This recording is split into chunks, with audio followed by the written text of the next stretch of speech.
Roberta era uma paciente de psicoterapia que eu estava atendendo pela primeira vez. Com menos de 15 minutos de sessão, eu logo me senti completamente inútil. Ela viera até mim com um objetivo muito específico. Não queria mais ficar obcecada com a infidelidade do namorado. Eu leio as mensagens que ele recebe e depois faço um verdadeiro interrogatório. Às vezes até vou à casa dele para espioná-lo. Nunca encontro nada, mas não consigo me controlar. Achei que o problema dela fosse facilmente explicável pelo fato de que seu pai abandonara a família de repente quando ela era criança. Mesmo agora, aos 20 e poucos anos, ainda tinha pavor de ser abandonada.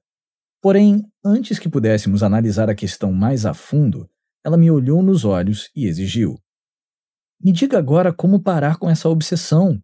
Não quero perder tempo nem dinheiro ouvindo por que sou insegura. Isso eu já sei." Se Roberta viesse se consultar comigo hoje, eu ficaria exultante por ela saber exatamente o que queria e não teria dúvidas sobre como ajudá-la. Contudo, isso aconteceu há 25 anos, quando eu estava começando minha carreira de psicoterapeuta.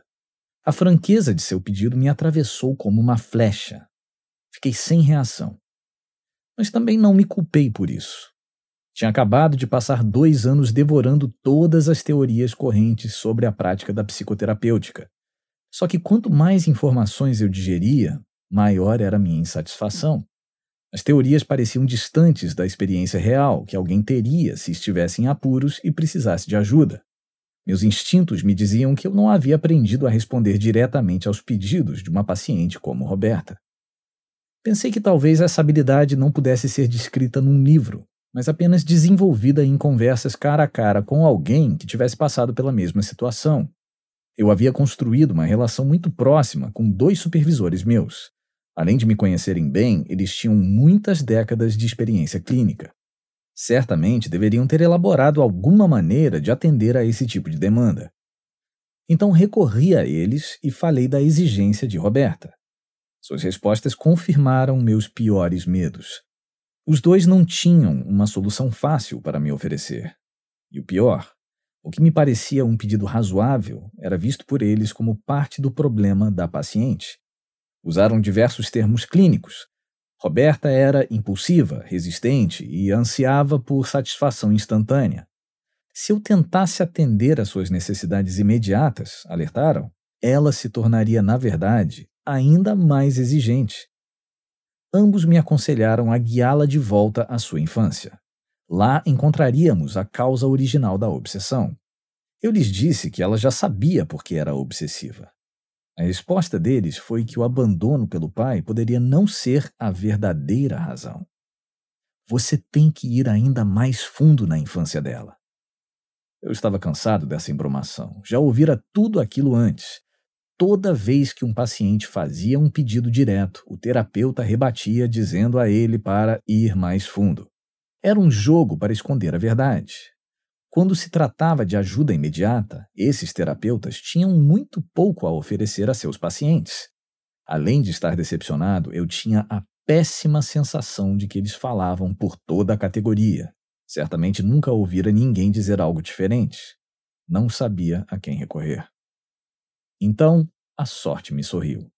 Um amigo me disse ter conhecido um psiquiatra que discordava do sistema tanto quanto eu. Esse cara pode responder de verdade às suas perguntas. Eu garanto que as respostas dele são do tipo que você nunca ouviu. O psiquiatra em questão estava dando vários seminários naquela época e decidi assistir à apresentação seguinte. Foi então que conheci o Dr. Phil Stutz, o coautor deste audiolivro. Aquele seminário mudou minha prática profissional e também a minha vida. Tudo na maneira como o Phil pensava me pareceu completamente novo. E o mais importante, meus instintos me diziam que ali estava a verdade. Ele era o primeiro psicoterapeuta que conheci cujo foco era a solução, não o problema. Acreditava piamente que seres humanos têm forças inexploradas que lhes permitem resolver seus próprios problemas. Na verdade, sua visão dos problemas era oposta à que me fora ensinada. Ele não os via como um obstáculo para o paciente, e sim como uma oportunidade de entrar nesse mundo de potencial inexplorado. A princípio, eu estava cético. Já ouvira falar em transformar problemas em oportunidades, mas ninguém jamais apresentara um método para fazer isso. Com Phil, tudo era claro e concreto. Era preciso explorar recursos latentes por meio de certas técnicas poderosas, porém simples, que qualquer um pudesse utilizar. Chamou essas táticas de ferramentas, the tools. Saí daquele seminário tão empolgado que me sentia como se pudesse voar. Não era apenas porque descobriram um método real que poderia ajudar as pessoas. Era algo na atitude de Phil. Ele estava se expondo e expondo suas teorias e ferramentas para o mundo. Não exigia que aceitássemos o que ele estava dizendo. Insistia apenas que utilizássemos de fato suas ferramentas e chegássemos às próprias conclusões sobre o que elas eram capazes de fazer. Praticamente nos desafiou a provar que ele estava errado. Pareceu-me muito corajoso ou louco, possivelmente ambos. De qualquer maneira, teve um efeito catalisador sobre mim, como uma lufada de ar fresco após o dogma sufocante de meus colegas mais tradicionais. Vi de modo ainda mais claro como eles se escondiam atrás de um muro impenetrável de ideias intrincadas, que não sentiam a necessidade de testar ou experimentar por si próprios. Eu só tinha aprendido uma ferramenta no seminário, mas assim que saí, pratiquei-a religiosamente. Mal podia esperar para apresentá-la a Roberta. Tinha certeza de que a ajudaria mais do que analisar seu passado a fundo. Aqui está algo que você pode fazer quando começar a ficar obcecada, falei em nossa sessão seguinte. Então lhe descrevi a ferramenta, que apresentarei mais tarde. Para meu espanto, ela a adotou e começou a usá-la de pronto. Ainda mais espantoso foi que aquilo funcionou. Meus colegas estavam errados. Oferecer a Roberta uma ajuda imediata não a deixou mais exigente e imatura, mas a inspirou a se tornar uma participante ativa e entusiasmada de sua terapia. Num espaço de tempo curtíssimo, eu deixara de me sentir inútil e passara a ter um impacto muito positivo na vida de alguém. Fiquei sedento por mais informações, mais ferramentas e um entendimento mais profundo de como elas funcionavam.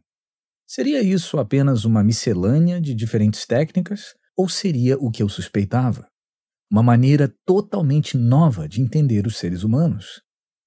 Um esforço para obter respostas, comecei a monopolizar Phil no final de cada seminário e extrair dele o máximo de informações possível. Ele era sempre solícito, parecia gostar de responder as perguntas, mas cada resposta levava a outro questionamento. Parecia que eu tinha encontrado uma mina de informações e queria levar para casa tanto quanto pudesse. Estava insaciável. Só que havia um problema. O que eu estava aprendendo com Phil era tão poderoso que eu queria que estivesse no centro de meu trabalho com pacientes. Não havia, porém, nenhum programa de treinamento no qual eu pudesse me inscrever, nenhuma barreira acadêmica a ser superada. Nesse tipo de coisa, eu era bom, mas Phil parecia não ter qualquer interesse nisso. Fiquei inseguro. Como me qualificaria para ser treinado? Será que ele me consideraria um candidato? Será que eu estava sendo inconveniente com minhas perguntas?